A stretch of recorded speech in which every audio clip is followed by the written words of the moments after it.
Je sais que beaucoup d'entre vous ne parlez pas anglais, alors je vais essayer de garder ce décours aussi bref que possible.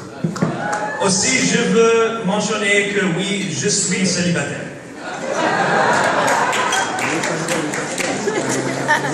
Before I begin, I'd like us all to give a big round of applause to Mr. and Mrs. Cohen, as well as Mrs. Moshe, for putting together such a beautiful evening. Please give it up.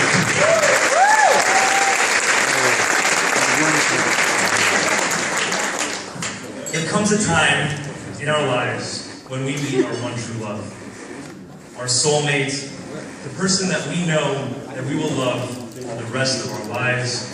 And that moment came for Brian 11 years ago when he met me. My name is Jason, and Brian is one of my closest friends in the world.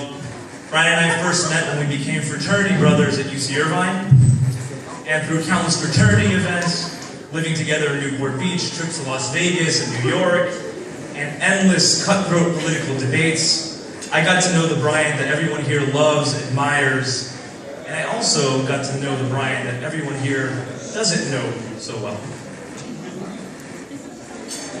Unfortunately, Brian has placed a legal injunction on any such stories, and under counsel of my attorney, I will refrain from telling any stories about firefighters, Brian's cleaning habits, cabin fires, and that one late night that Brian suggested going to the beach to watch the sun rise over the ocean. The sun rise over the Pacific Ocean.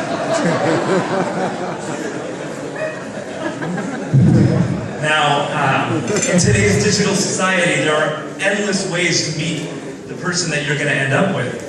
Websites like JDate, OkCupid, Grouper, Tinder are all making millions of dollars a year to basically in the business of matching us with the person that we're going to fall in love with. With a couple that are so perfect for each other, like Brian and Chloe, it's no surprise that they use the service, the dating service, most successful, with the highest success rate, their mothers. Now, Mrs. Cohen and Mrs. Moshe, you don't get all the credit for setting these two up. I, of course, share some of the responsibility. You see, when Brian moved back to LA and was first set up with Chloe, he was only here for about a few weeks. So he had no idea where to take them on their first date. So, of course, he calls me. Jason, where should I take Chloe on my first date? And I suggested one of my favorite restaurants in town, and the rest, ladies and gentlemen, was history. So, Chloe, if it wasn't for me, your first and probably your last date with Brian would have been at Chipotle.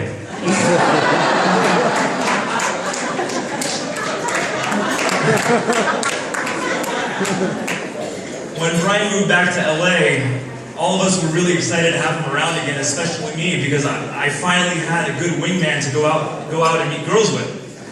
So when I heard that Brian and Chloe met, I was a little bit disappointed, but as soon as I met Chloe, I knew that Brian had struck the jackpot and he needed to not look any further because he already found the perfect girl.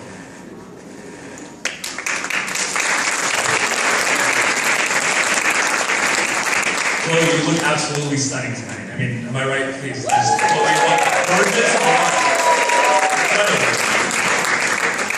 It's way out of Brian's style, for sure. But trust me when I say that we never let Brian forget that he's so lucky to have such a smart, thoughtful, funny, sweet, a little clumsy at times, and incredibly beautiful woman by his side. But I just want to make sure that you know that you're also lucky. You're also lucky to have such a man so handsome, so intelligent, so caring, so, Brian, I can't read your writing here, I'm sorry. It's Oxford, right?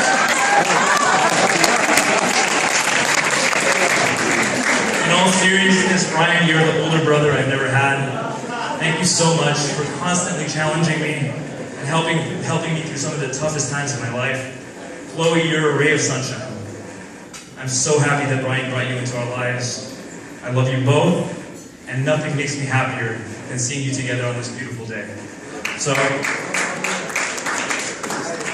please raise your glasses. S'il vous plaît, levez vos verres to Brian and Chloe.